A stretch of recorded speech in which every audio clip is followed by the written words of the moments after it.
The Kenyan problem is economic. What can he do to solve it? We do confuse manifestos with national agenda.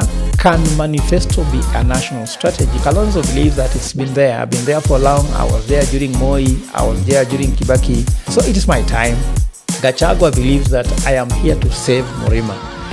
Leadership ideology plus the national agenda will take you somewhere. Manifesto is the least important thing you have. Take your manifesto and tear it down, and throw it in the dustbin. Today we want to discuss about, can manifesto be a national strategy? Because whenever someone runs for political office, normally they are always coming out with manifestos.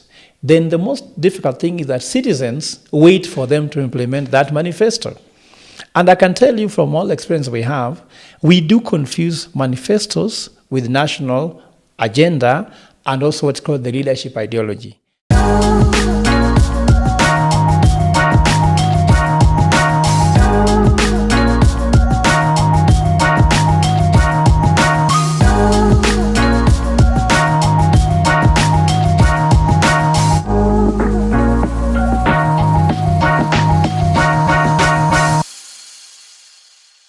As far as I'm concerned, manifestos actually cannot be a national agenda, and manifestos cannot be a leadership ideology. So first of all, to understand this, let's try to understand what is a leadership ideology. A leadership ideology is what the leader actually believes in, what drives him, what drives that leader, what is leadership style, what does he believe is the problem that the citizens are facing, and what can he do to solve it? That's what leadership ideology is. To give you some examples is, William Ruto came up with the issue of bottom-up economic transformation agenda. So people thought he believed in it. People thought that he's going to turn around the economy of the man at the bottom. Now look at it. Has he done it? No. The unfortunate thing is that he's trying to implement that, but that's not a national agenda because the Kenyan agenda is clear, Vision 2030. Vision 2030 was cut down into different things, midterm plan 1, 2, 3, 4. And therefore, you cannot be able to implement a manifesto which is not even your leadership ideology. Raila Odinga has always stood for democracy, expanding democratic space. That's why you had him involved in several constitutional reforms just to reform multipartyism. He was there. He talked about constitutional that actually birthed the current constitution that gives Kenya absolute freedom, rights to everything that you have, that you're enjoying. It's because of him. He believed in it, and he clearly believed in it, and he implemented it. Even his party is called Orange Democratic Movement. Word is the most important word there because an orange is just a fruit, and movement is just a movement, but the main word is democratic. Now, if you look at now the newcomers like Maraga, he talks about rule of law. Maraga has said, mimi ni mkatiba, nitatibu Kenya, Kenya ni mgonjwa, sasa nitatibu na katiba. So Maraga believes that his leadership ideology is that the Kenyan problem is rule of law. And if he becomes president, he will focus on rule of law. Maybe, if at all he becomes president. Then, of course, talk about Okiya Mtata, who brought his political career from activism. Remember, Okiya Mtata is not an academic, he's not a corporate guy, but he comes from civil society. So he believes that championing for transformation, activism is the way to go.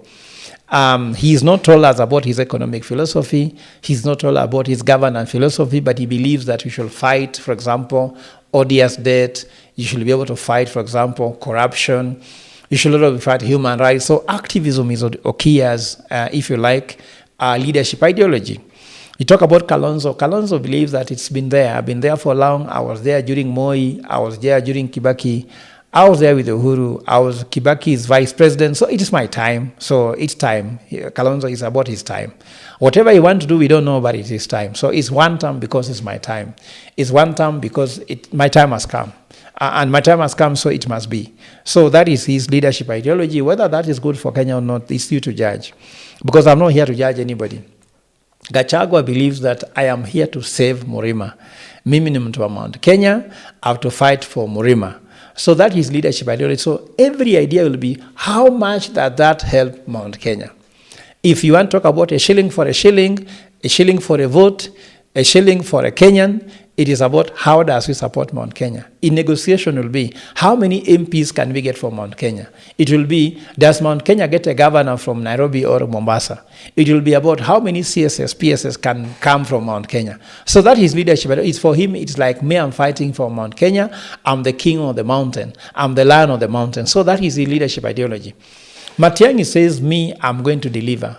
I delivered when I was under Uhuru. I'll deliver again when I become president. Now, whether he will deliver when he's president, we don't know. Because delivering under somebody is easier than delivering when you're the one in charge of the steering. So that's his leadership ideology. Fred Ogola, US, truly here is saying that the Kenyan problem is economic.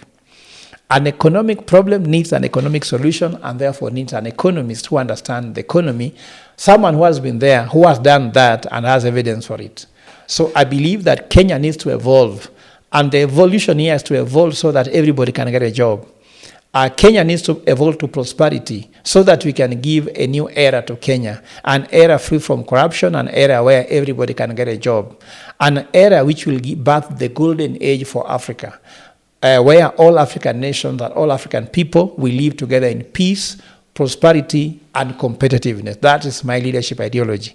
Now, what about the other leaders? That's a question for another day. So when you know this leadership ideology, and I can tell you, Kenyans, you better bet on voting somebody based on their leadership ideology than their manifesto. Do you know why? Because that's what they believe in. If they believe in what is the problem that affects you, I believe that the issue is people don't have jobs. You have a young man, you have a young woman sitting on your couch, eating popcorns, telling you he needs chicken for lunch, and he's producing nothing. And he'll tell you that because he ate chicken in the morning at lunchtime, now he wants meat in the evening, but they produce nothing. They are only eating. I believe that is the problem we need to solve fast, and that's urgent, because these guys are growing older.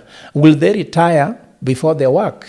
In Luo, we say, tiyo kapo kiti, iti kapo kitiyo. So you are going to be old, you are going to retire even before you work.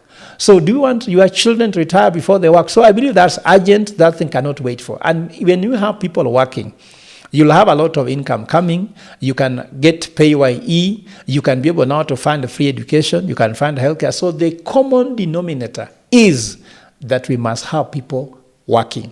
When the wheels of the economy is moving, everybody is sorted. That's my belief and that's my ideology. William Ruto believes we should overtax people and overborrow to solve the problem and create sovereign wealth using borrowed funds.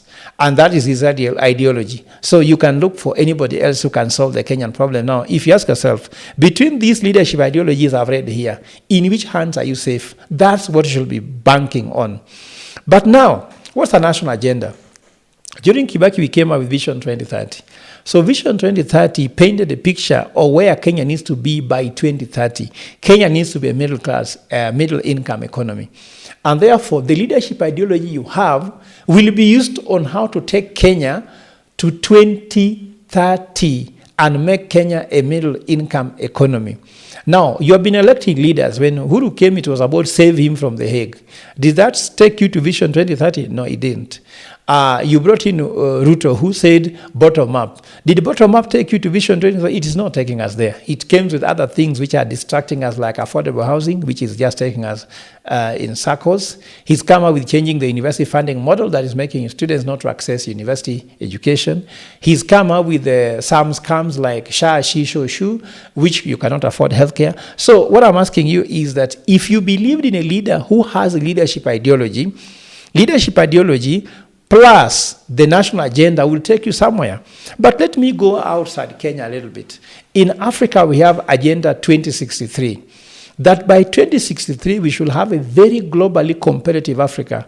Africa that will never borrow or beg. Because that at the year 2063, almost all African countries will be 100 years from independence. We cannot continue blaming the white man that we are colonized when we are not able to manage ourselves. So that is a continental agenda. From continental agenda, we can drive national agendas. But we cannot drive national agendas from personal beliefs. Personal beliefs is just to drive the agenda. So I want to separate national agenda from leadership ideology and manifesto. Chinese came with 50 years of plan. That's what I talk about the road and belt movement, where they are now, Chinese are building railways, they're building roads across Africa to connect with China, to import things from China so that they can use Africa as a market. What's our plan as Africa? We're just watching. So I want to tell you that we should not confuse this thing. And I'll go now to manifesto. Manifesto is the least important thing you have. I've told you, vote somebody for their leadership ideology, not for manifesto, because manifesto is simply a propaganda. And manifesto is used as propaganda to win an election. Let's look at some of the manifestos. Ruto said, I have a plan. I have a plan, bottom-up economic transformation agenda. How have we transformed the bottom-up? Trump came out with, I'll make America great again. Now, go back again. Did America get great? No. So he lost the first term. He went one term. Now he came second term. Is he making America great? No. He said about slashing of US aid, what. And a superpower like America cannot slash aid, because to be a superpower means you can take care of other people. If you cannot even take care of Mexico, you cannot take care of AIDS situation in Africa, HIV, how can you be a superpower? So by slashing funding, America lost the legitimate position of being a superpower. Now, superpower can be China, because China has been supporting Africa. So I'm trying to say that America need to go back on track so that they can be able to regain their superpower if it is about making America great again. But you see, when Trump became president, he said he's giving birth to the golden age for America. Now, how golden is this? Look at the election that just took place in New York City, where a candidate he was supporting lost. Is it a golden age for New York City? Because I think Andrew Cuomo was the guy who was saying, I stand for New York. Let's save New York. How comes now an immigrant called Mamdani has won the election? Because he was addressing the issues that affect the people of New York City, housing, the cost of the city. They said New York City is too expensive. Of course, he might not be right, because he has other issues like human rights violations, but he was trying to sell his manifesto. He was elected for the manifesto. Now the question is, can Mamdani lower the cost of New York City? The housing expensive. He was accusing Trump that Trump has bought the entire real estate in New York City, makes it expensive so that he continues being rich. Now, is Mamdani going to buy Trump Towers houses, then make them free for the New Yorkers? So the issue is, manifesto can take someone to office, but manifesto cannot keep you in office. What keeps you in office are the following. One, what's your leadership ideology? And two, how do you implement the national agenda? So manifestos are political tools to win political office. Don't take them too seriously. Ruto said atatengeneza serikali ya bodaboda na mama mboga. Sasa, people of mama mboga and bodaboda, are you a minister? Are you a CS? Are you a PS? Are you even washing toilet in the ministerial? Are you even washing a toilet in a CS ministry? So all these were just propaganda for winning an election. Obama talked about Obamacare. How much did Obama care? Obama talked about Babacare, but did Baba really care about what he talked about? Baba even promised you to give you 6,000 shillings per month for those who are at the lower end of the pyramid, isn't it? Of course, Baba will tell you, of course, you didn't elect me, so that's up to you. But the issue is, had you elected Baba, could you have gotten 6,000? Me, I don't know. Maybe Baba could have been more honest than Ruto. Of course, in the election on 2022, I was with Baba through and through, left, right, and center, and as a circle, I was with him. It was Baba, Baba, Baba, Baba. We were with Baba unto death, and even beyond, we are still with him now that he's not there. So you were with Ruto. Where are you with the manifesto that had a plan? Which plan did he have? And where are you with that plan now? He said that we are going to transform you to become now a third world. So you want to move from third world to first world. You wait in 2032. If you ever make a mistake of electing Ruto, will you be able to see that first world with his third world thinking? So the problem actually is yours. So what I can say is that ideologies are more important as leadership ideology. And I want to end by saying the following, that what you should care about before elected leaders, do they have a leadership prototype? What do I talk about a prototype? Now, if you want to become president in 2027, healthcare is in trouble. I'm sure you're aware if you're a candidate like myself. You're aware that education has a problem. You're aware we have a problem with food security. You're aware that we have national security challenges. And also you're aware that we have social protection because girls are vulnerable. Women are vulnerable. Children, youth are vulnerable. Elderly people are vulnerable. What is your prototype? If you don't have a prototype, that when you get office, you convert the prototype into now the real leadership agenda, you will fail. Because do you know what? As soon as you take office, imagine the president sworn in on around the second week of September. Then immediately we are going to examination are taking place for KCSE, KCP, and all those things. When you don't manage that, will say you are a failure, and then social media will start to awash against you. Then now you start abducting people. You'll find you failed.